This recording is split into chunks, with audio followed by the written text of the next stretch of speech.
بسم اللہ الرحمن الرحیم۔ السلام علیکم ورحمۃ اللہ وبرکاتہ۔ حضرت ابو ہریرہ رضی اللہ تعالیٰ عنہ فرماتے ہیں کہ ہم رسول اللہ صلی اللہ تعالیٰ علیہ وآلہ وسلم کے ساتھ سفر پر نکلے۔ راستے میں آپ نے امام حسین علیہ السلام کے رونے کی آواز سنی تو آپ صلی اللہ تعالیٰ علیہ وآلہ وسلم ان کے پاس تشریف لے گئے اور رونے کا سبب پوچھا۔ سیدہ فاطمۃ الزہرا نے بتایا کہ انہیں سخت پیاس لگی ہے، تو میرے نبی پاک صلی اللہ تعالیٰ علیہ وآلہ وسلم پانی کے لیے مشکیزے کی طرف بڑھے تو پانی ختم ہو چکا تھا۔ آپ نے لوگوں سے دریافت کیا مگر گرمی کی وجہ سے زیادہ استعمال کے باعث کسی کے پاس پانی موجود نہ تھا۔ آپ صلی اللہ تعالیٰ علیہ وآلہ وسلم نے سیدہ فاطمۃ الزہرا سے فرمایا، ایک صاحبزادہ مجھے دے دو۔ انہوں نے پردے کے نیچے سے ایک شہزادہ دے دیا۔ آپ نے اسے سینے سے لگا لیا لیکن وہ سخت پیاس کی وجہ سے مسلسل رو رہے تھے۔ بس آپ صلی اللہ تعالیٰ علیہ وآلہ وسلم نے ان کے منہ میں اپنی زبان مبارک ڈال دی۔ وہ اسے چوسنے لگا یہاں تک کہ وہ سیراب ہو گیا۔ پھر اس کے دوبارہ رونے کی آواز نہ سنی گئی جبکہ دوسرا ابھی تک رو رہا تھا، تو نبی پاک صلی اللہ تعالیٰ علیہ وآلہ وسلم نے سیدہ فاطمۃ الزہرا سے دوسرے صاحبزادے لے کر ان کے منہ میں بھی اسی طرح اپنی زبان مبارک ڈال دی تو وہ سیراب ہو کر خاموش ہو گئے۔ حضرت ابو ہریرہ رضی اللہ تعالیٰ عنہ سے روایت ہے کہ میرے نبی پاک صلی اللہ تعالیٰ علیہ وآلہ وسلم نے ارشاد فرمایا، الہی میں ان دونوں یعنی حسن اور حسین علیہ السلام سے محبت کرتا ہوں، تو بھی ان سے محبت فرما۔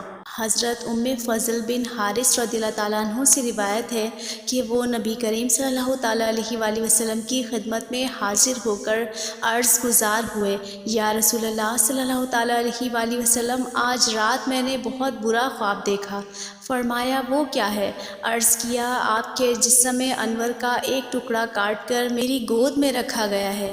رسول پاک صلی اللہ تعالیٰ علیہ وآلہ وسلم نے فرمایا تم نے اچھا خواب دیکھا ہے، انشاءاللہ فاطمہ کے ہاں بیٹے کی ولادت ہوگی جو تمہاری گود میں ہوگا۔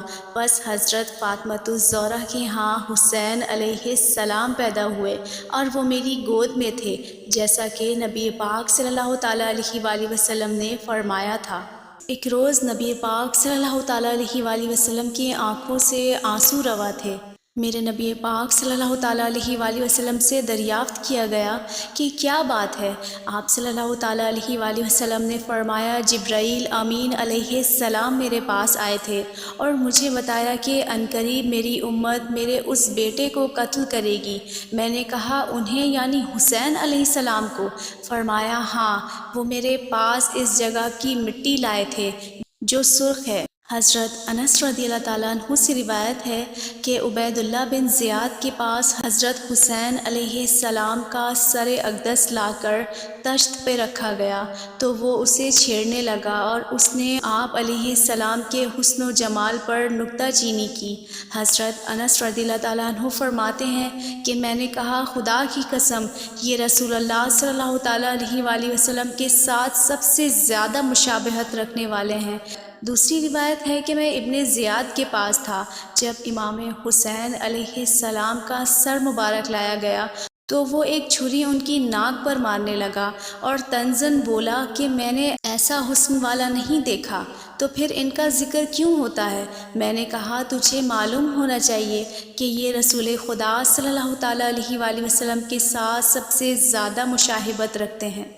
حضرت سلمہ رضی اللہ تعالیٰ عنہ سے روایت ہے کہ میں حضرت ام سلمہ رضی اللہ تعالیٰ عنہ کی خدمت میں حاضر ہوئی، وہ رو رہی تھی۔ میں نے عرض کیا آپ کیوں روتی ہیں؟ فرمایا میں نے رسول خدا صلی اللہ تعالیٰ علیہ وآلہ وسلم کو خواب میں دیکھا کہ سر اقدس اور داڑھی مبارک غرد آلود ہیں۔